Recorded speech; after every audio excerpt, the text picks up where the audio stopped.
Hey, this is in my apartment. So hey guys, welcome back to another episode of MTCN Catch Up. As you can see, I am not in my usual apartment.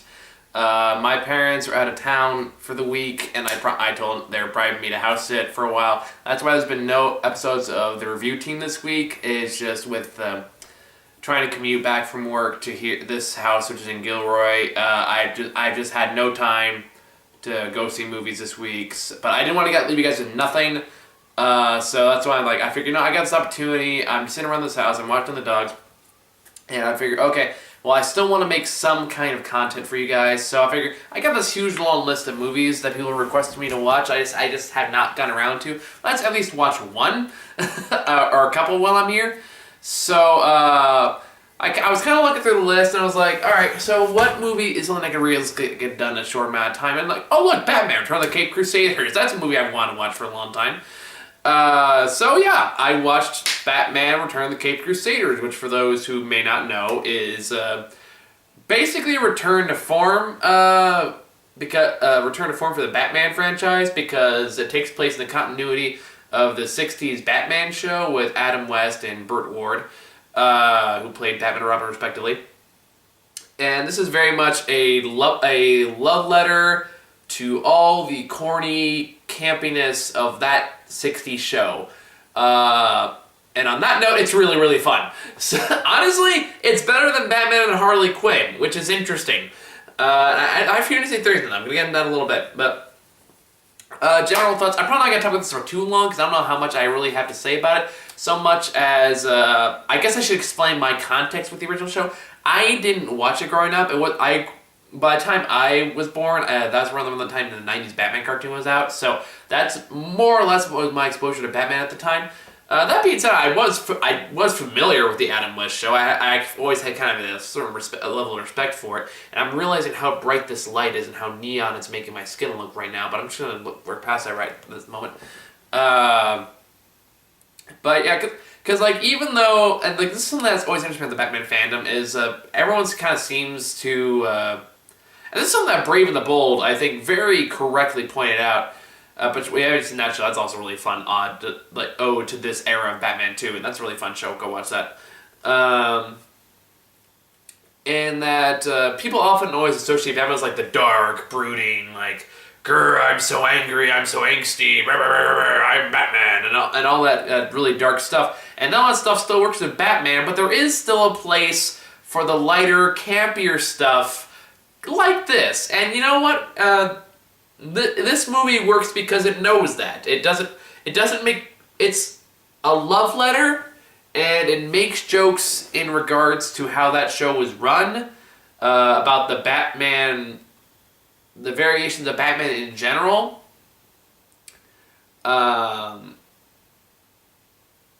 But it never feels like it's making fun of this kind of Batman. It feels like there's a lot of respect for the Adam West era Batman, and it shows that this is as true a love letter as you're gonna get. Now, I don't know how true it is, because again, I didn't watch the original show. I think the most I've seen, I've watched some clips on YouTube, and I've watched, I think, at least the first half of the Batman movie, the one with Adam West, not Michael Keaton. Although it's a very fun reference to the Michael Keaton Batman in this. Right before a Dark Knight Returns reference, which I thought was fucking great. But where was I going with this? Oh yeah. So, but it feels like it's making... So the dialogue is ridiculous. This plot line is nonsensical.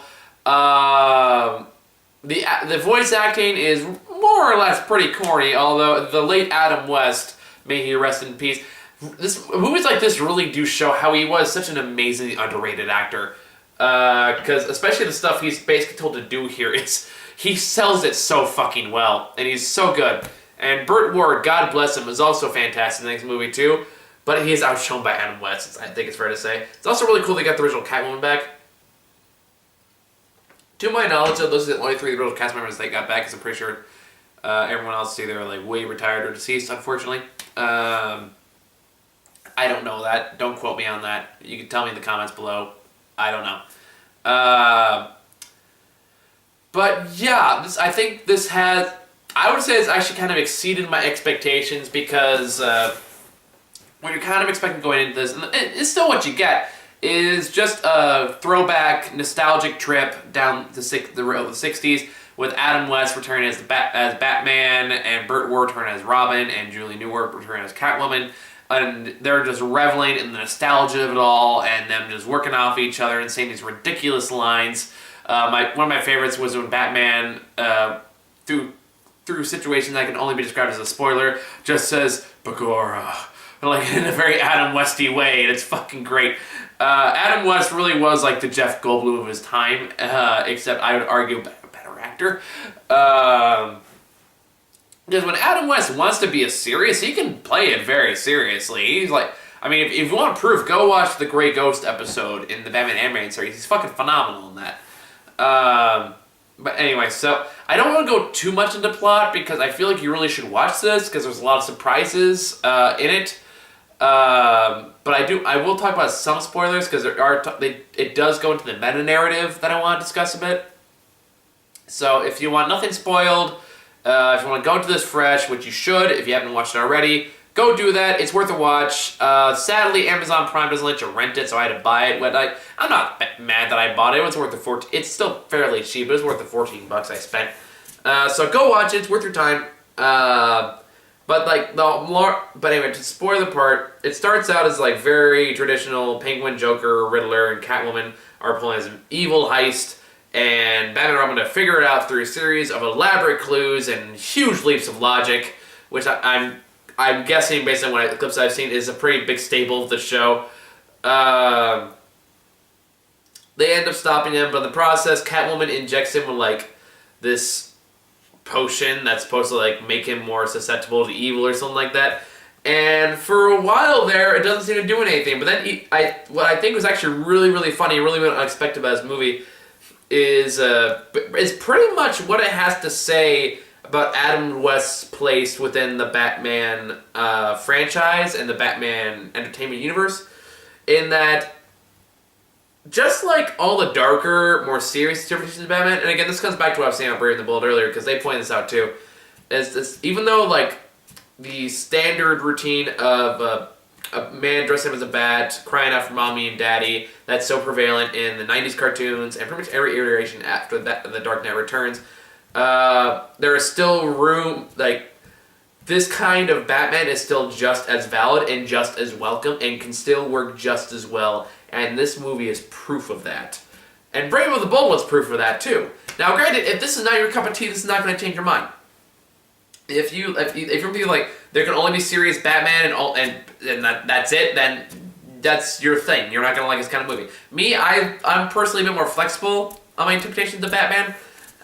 So like I think this suited just fine because it creates a world where this goofy version of Batman makes perfect sense.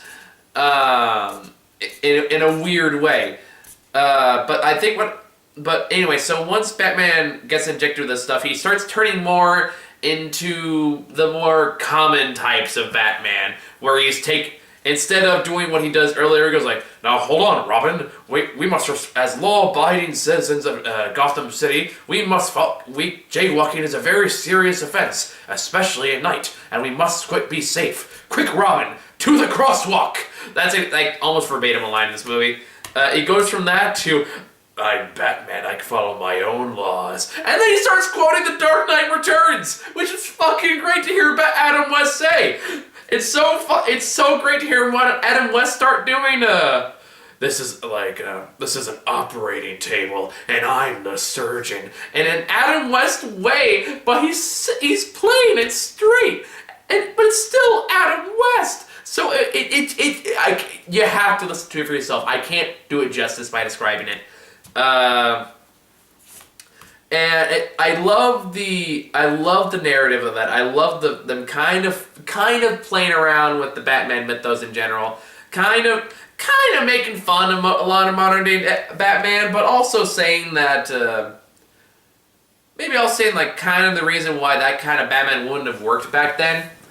And some very clever and some very funny nods. I think another one of my favorites was the classic Batman disappearing act, where in like in every other variation of Batman, we see him like Commissioner Gordon's turnaround, Batman would just be gone.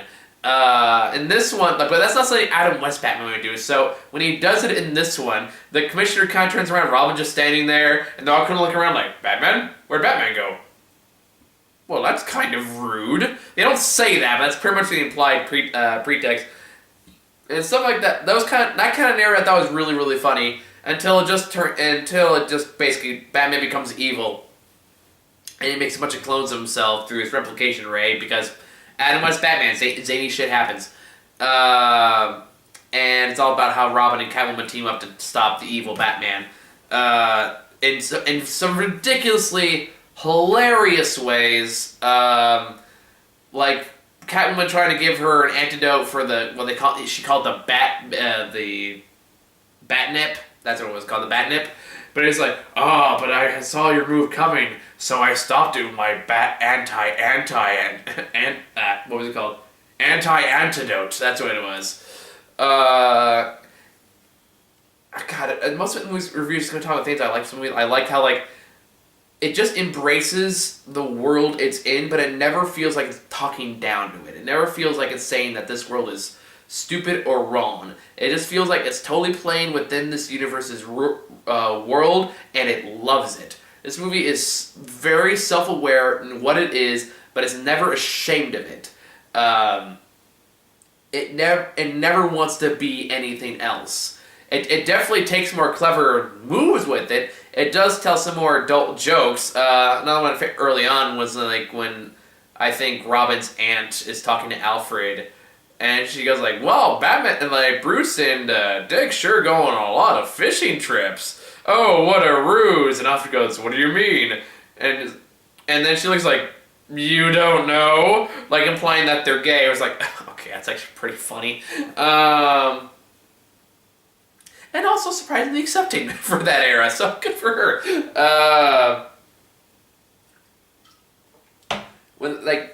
Whenever needs arises, there's always just a random gadget or some random device that just immediately there to help them. Like a bat anti-isotope spray comes up at one point.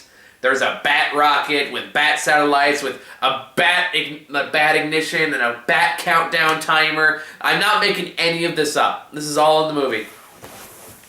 Bat shield, bat anti-antidote. It's just refreshing to see a movie that's this goofy, that so fully embraces what it is. And the more I'm talking about, the more I'm realizing how much I love this movie. It is really just a lot of fun, and there was a joke particularly towards the end between Catwoman and Batman, and that was so fucking funny that I almost peed my pants because I was laughing so hard. It was a great knock at Dark Knight Rises, which I'm not gonna spoil. I want to, but I'm not gonna spoil it. If you haven't seen it already, I mean, granted, I pretty much gave away the entire plot. Is it perfect? No. I did have some issues with it. I do think it goes on too long. This movie does have like 2 or 3 climaxes. When I think the final showdown between Robin and Catwoman and the evil Adam West would have worked perfectly fine as a climax, but it kind of keeps going for another 15-20 minutes after that. In a less this feels earned way, but more in a this feels like it's padding for time kind of way. And I feel like it's fun, and I was having fun with it, but I feel like you could have cut a lot of it out. I didn't think you needed it. I guess it's kind of worth it because the joke almost made me pee my pants. I was laughing so hard. Does appear after the climax, so maybe it was worth it for that. But I felt like this could have been shorter. I think you could have cut this down to 60 minutes, honestly. But I know they kind of have this thing where it has to be like around 72 minutes per movie for whatever reason. I don't know why that's the mandate, but it is. I think they could have spent more time on that fun comparison between the Adam West Batman and the modern Batman that we see all over the place. I think they could have played around more with that because I thought that was really funny and I thought that was really interesting, and I wish they did more with that. Now I enjoyed the evil Batman route as well, but I kind of wish they played more with that before they jumped into the evil Batman route. Granted, I did like one other kind of meta line in that Batman appears on a TV show as the evil host. And then Adam West goes like, I used to say that I dressed up as a bat to strike terror and fear into the hearts of criminals. But then I realized I just wanted the attention. Shit like that. Shit that's just like, that's kind of in on the joke, but again, it feels like it's laughing with it rather than at it. And I so appreciate that, because this could have so easily been played as a nostalgic rip on the old classics, but it's not. It's very despite the jokes, sometimes at its expense, but not very often. This feels like it had its heart in the right place. It really does. And yeah, I think I've gushed about it enough. Was there any other problems I had with the movie? Not really. I mean, I think if you're watching a movie that's clearly stylized after the Adam West Batman, you know what you're getting into. Honestly, I would argue you're getting more than you bargained for with the movie in a good way, in just how smartly it's executed.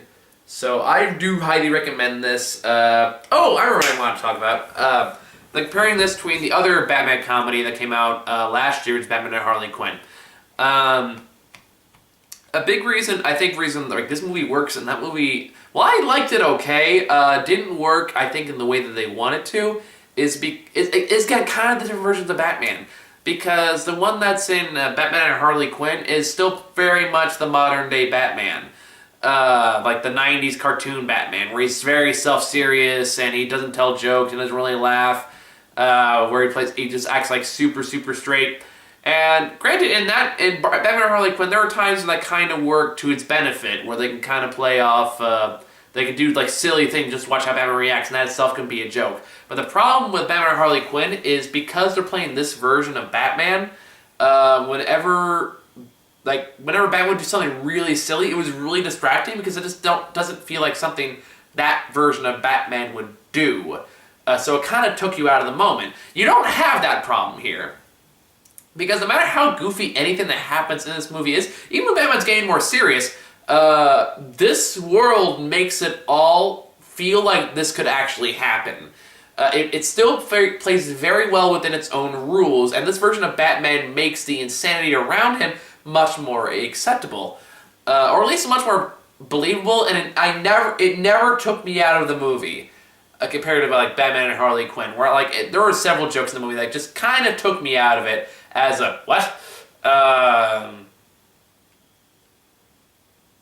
Yeah, I know there's some examples in there. I'm too tired of thinking right now because it's like 11 o'clock at night. I need to wake up early tomorrow. So I think that was the last point I wanted to make. I think it's probably the best Batman comedy I've seen in a long time. Granted, that's a short list, but still very much worth your time. Batman: Return of the Caped Crusader. Go check it out. I'm gonna try to watch at least one more of my catch-up movies while I'm here. I don't know which one yet. I guess it depends on their length. Probably like Shaun the Sheep or something. So thank you guys for watching. I hope you guys saw out of this. And if you have any requests that you would like me to watch, any movies that have come out in the past few years, even this year, that I didn't get around to watching because it has been a really hectic year, let me know in the comments, or you can send me an email at michaelthecomicnerd@gmail.com, or you can send me a message through YouTube. You can send me a message on Twitter, Facebook, any of those. I do check my messages. YouTube can be a bit of a pain in the ass with this message system, because I think I messaged a month ago from another fan of mine, Casey, who I only saw right before I watched this, so I didn't get a chance to respond to it because YouTube didn't tell me I got a new message. But so your best bet is probably through email or comment, because I do read all the comments. And yeah, that's it. So thank you guys so much for watching. See you later.